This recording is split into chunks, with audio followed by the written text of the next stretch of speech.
मैं विनायक दामोदर सावरकर।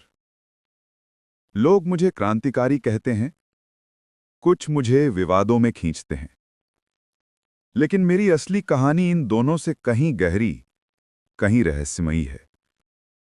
यह उस व्यक्ति की कथा है जिसने आग में जन्म लिया और आग में ही जीवन जिया। 28 मई 1883, नासिक के पास भगूर। मैं एक साधारण ब्राह्मण परिवार में जन्मा, पर भीतर कोई साधारण चीज नहीं थी। बचपन में ही जब अपने पिता को महामारी में खोया, तब समझा दर्द इंसान को तोड़ता नहीं, गढ़ता है। मेरे बड़े भाई बाबा राव मेरे पहले गुरु थे। जब उन्होंने 1897 में चाफेकर बंधुओं का बलिदान सुनाया, मेरे भीतर पहली क्रांति जागी। स्कूल के बच्चे खिलौने मांगते थे, मैं मां से कहता, तलवार कब दोगी। 1904 हमने अभिनव भारत नाम का एक गुप्त संगठन बनाया। रात के अंधेरे में मिट्टी के घर की छत पर बैठकर हम क्रांति की कसम खाते। आज से जीवन का एक ही धर्म, स्वाधीनता। हम हथियार खरीदते, क्रांतिकारियों को जोड़ते और अंग्रेजों पर हमले की योजनाएं बनाते।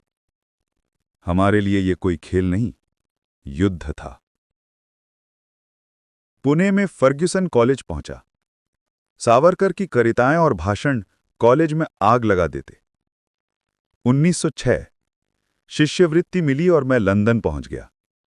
लेकिन मेरा असली ठिकाना था इंडिया हाउस, जो अंग्रेजों की नजरों में एक रहस्य बन चुका था।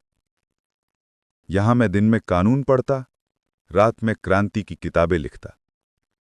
The Indian war of independence 1857, जहां अंग्रेज 1857 को म्यूटिनी कहते थे, मैंने उसे भारत का पहला स्वतंत्रता संग्राम साबित किया। इसे पढ़कर ब्रिटिश सरकार कांप गई। किताब पर प्रतिबंध लग गया, पर फिर भी दुनिया भर में फैल गई। इंडिया हाउस में हम गुप्त हथियार जमा करते थे। अंग्रेजों की जासूसी बढ़ती जा रही थी। कई साथी पकड़े गए। धींगरा का बलिदान भी उसी आग का परिणाम था। मेरे नाम पर इनाम रखा गया। मुझे कहा गया, dangerous enemy of the empire. 1910 मुझे लंदन में गिरफ्तार किया गया। एसएस मोरिया जहाज से भारत ले जाया जा रहा था, लेकिन मैं कैदी बनकर नहीं लौट सकता था। बाथरूम की छोटी सी खिड़की तोड़कर मैंने समुद्र में छलांग लगा दी।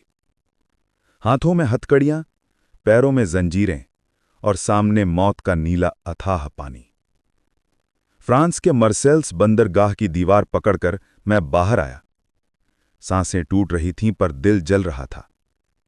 आज मैं आजाद हूं। लेकिन कुछ ही मिनट बाद अंग्रेजों ने फिर गिरफ्तार कर लिया। आज भी ये घटना इतिहास में सबसे साहसी जेल ब्रेक मानी जाती है। अंडमान सेल्यूलर जेल, जहां इंसान नहीं सिर्फ साए रहते थे। 50 वर्ष की 2-2 आजीवन सजाएं। मुझे तेल निकालने का कोल्हू घुमाया जाता। हाथ छिल जाते, खून बहता, मगर मैं टूटता नहीं था। मैं जेल में भी कविता लिखता। कैदी की प्रार्थना, जयोस्तुते। मैंने वहां कैदियों के लिए स्कूल शुरू किया।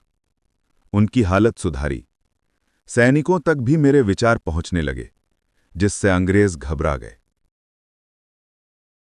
1924 में रिहा हुआ, लेकिन पूरी तरह नहीं। अंग्रेजों ने शर्त लगाई, राजनीतिक गतिविधि नहीं करेंगे।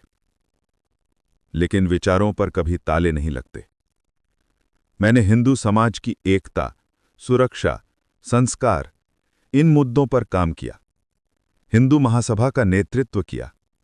देश की रक्षा, राष्ट्रीय स्वाभिमान, सैन्य शक्ति, इन सब पर जोर देता रहा। मेरी यात्रा युद्ध से शुरू हुई थी और युद्ध की ज्वाला लिए ही समाप्त हुई। 1966 में शरीर कमजोर था, पर आत्मा दृढ़। मैंने आत्मार्पण का मार्ग चुना। स्वेच्छा से भोजन जल त्याग कर शांतिपूर्वक देह त्याग। मेरे आखिरी शब्द थे, मेरा हिंदुस्तान सदा स्वतंत्र रहे। मेरी कहानी सिर्फ एक व्यक्ति की कहानी नहीं, यह उस आग की कहानी है जो आज़ादी के हर सिपाही के दिल में जलती रहती है, क्योंकि क्रांति मौत से नहीं डरती, मौत क्रांति से डरती है।